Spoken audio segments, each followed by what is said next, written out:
Merhaba arkadaşlar. Bugün tadına baktıktan sonra çok seveceğinizi düşündüğüm çok nefis bir tatlı tarifi vereceğim size. Tatlımızın adı fırınlanmış peynir kreması. Tatlımızın adı sizi yanıltmasın. Göze hitap ettiği kadar damağa da hitap eden çok nefis ve leziz, ayrıca çok hafif bir tatlı. Üstelik malzemesi de çok az. Yarım litre sütün 100 gram da krem peynirin varsa bu tatlıyı yap arkadaş. Başka tatlılarla uğraşmana gerek yok. Hem göze hem mideye hitap ediyor. Sofraya zenginlik katıyor.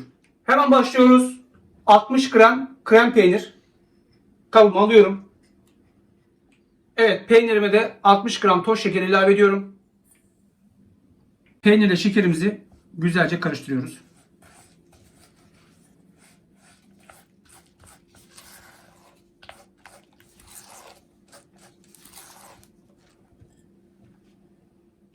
Evet, şimdi 2 yumurta sarısı ekliyoruz.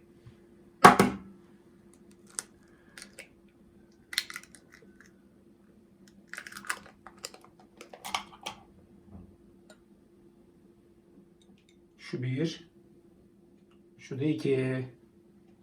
Evet, yumurtalarımızı da ekledikten sonra içerisine 45 gram mısır nişastası ekliyoruz. İyice karıştırıyoruz. Bu tatlı çok nefis oluyor, enfes oluyor ve görüntüsü de çok güzel oluyor. İkram ettiğiniz herkes çok beğeneceğine eminim. Çünkü ben kime ikram ettiysem hemen tarifini istediler ve çok beğendiler. Evet, topaklanma kalmayana kadar güzelce karıştırıyoruz. Nişastamızı iyice dağıtıyoruz.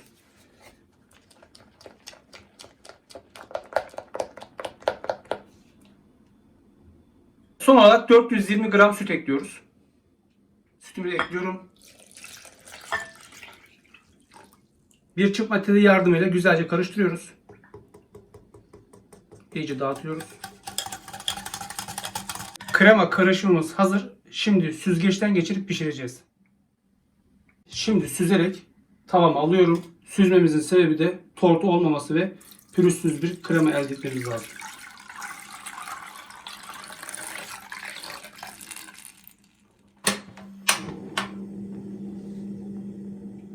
Kısık ateşte tavamı ocağıma alıyorum. Ve sürekli karıştırarak kısık ateşte pişiriyoruz. Kısık ateşte ve sürekli karıştırarak dibinin de tutmamasını sağlayarak kremamızı pişiriyoruz. Evet, kremamız yoğunlaşmaya başladı. Daha seri bir şekilde karıştırıyoruz. Evet arkadaşlar, güzelce karıştırdığımızda görmüş olduğunuz gibi pürüzsüz bir krema elde ediyoruz.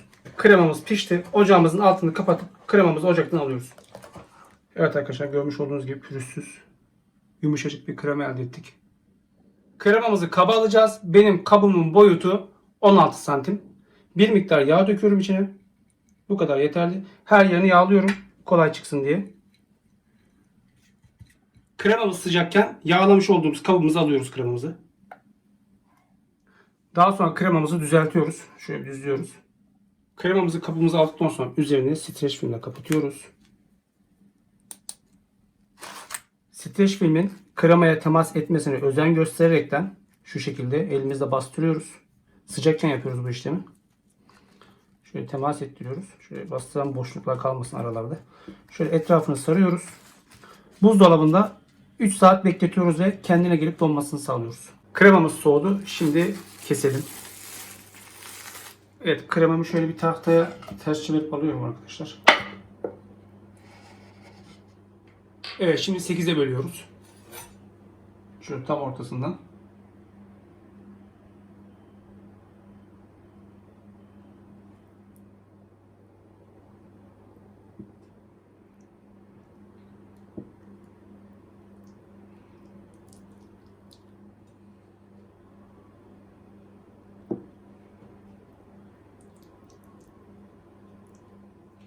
Üzeri için bir yumurta sarısı.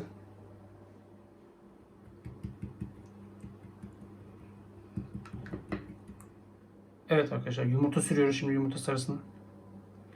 Şöyle. Her yerini yumurtayla kaplıyoruz.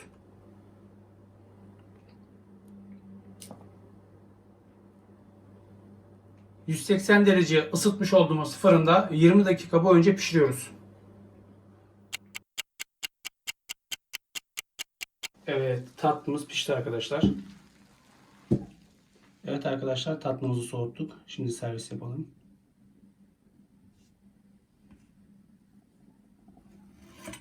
Evet, şimdi bir tadına bakalım tatlımızın.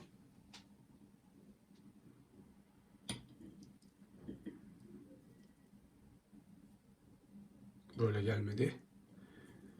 Şöyle alalım.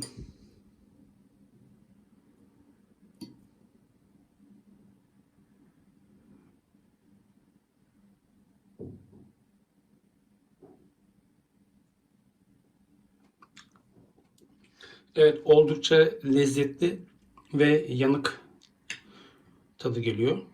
Tabii üstünü yaktığımız için.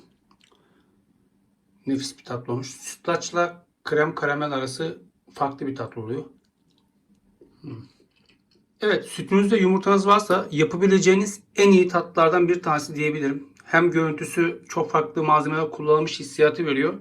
Hem de tadı gerçekten çok lezzetli. Evet arkadaşlar, bugün fırınlanmış peynir kreması tatlısı yaptık. Gerçekten çok enfes bir tatlı ve çok basit bir tatlı. Tarifimi beğenip yorum yapmayı ve paylaşmayı lütfen unutmayın. Kanalıma abone değilseniz böyle güzel tariflerden haberdar olmak için kanalıma abone olup bildirim zilini açmayı ihmal etmeyin.